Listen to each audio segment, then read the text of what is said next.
இச்செய்தியை வழங்குபவர் Aalayam associates private limited property developers. Aalayam associates private limited, number 52, third floor, 3B, Ram Darbar, sterling road, Nungambakkam, Chennai 6,34,000. கோவில் நகரம் என அழைக்கப்படும் காஞ்சிபுரத்தில் பல திவ்ய தேசங்களும் சைவ திருக்கோவில்களும் பரிகார திருத்தல கோவில்களும் அமைந்துள்ளது.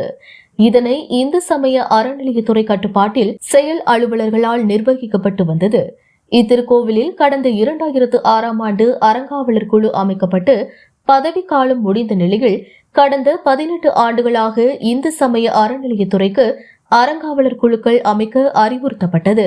அந்த வகையில் காஞ்சிபுரம் பேருந்து நிலையம் அருகில் அமைந்துள்ள 108 திவ்ய தேசங்களில் ஒன்றான தொல்லியல் துறை கட்டுப்பாட்டில் உள்ள ஸ்ரீ வைகுண்ட பெருமாள் திருக்கோவில் அமைந்துள்ளது. இந்த நிலையில் இத்திருக்கோவிலுக்கு அறங்காவலர் குழு அமைக்க இந்து சமய அறநிலையத்துறை உதவி ஆணையர் பரிந்துரையின் பேரில் விண்ணப்பங்கள் வரவேற்கப்பட்டதில் இத்திருக்கோவில் அறங்காவலர் குழு தலைவராக தேன்மொழி பதவியேற்கும் விழா திருக்கோவில் வளாகத்தில் இந்து சமய அறநிலையத்துறை ஆய்வாளர் பிரித்திகா மற்றும் செயல் அலுவலர் முன்னிலையில் நடைபெற்றது.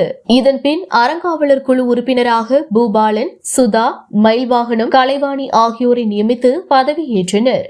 இதனைத் தொடர்ந்து திருக்கோவிலில் உற்சவர் முன்னிலையில் இந்து சமய அறநிலையத்துறையின் உறுதிமொழியை அனைவரும் ஏற்றனர். இதன்பின் புதிதாக பதவியேற்ற உறுப்பினர்களுக்கு மாவட்ட அறங்காவலர் குழு உறுப்பினர் செல்வி, காஞ்சி மாவட்ட திமுக செயற்குழு உறுப்பினர் MS சுகுமார், விளையாட்டு மேம்பாட்டு அணி நிர்வாகி ராதாகிருஷ்ணன் என பலர் கலந்து கொண்டு வாழ்த்து தெரிவித்தனர். தற்போது திருக்கோவிலில் திருப்பணி நடைபெற்று வரும் நிலையில் அதனை விரைவுபடுத்தி விரைவில் குடமுழுக்கு விழா நடத்தப்படும் என அறங்காவலர் குழு சார்பில் தெரிவிக்கப்பட்டது. காஞ்சிபுரத்திலிருந்து ரிப்போர்ட்டர் தினேஷ்.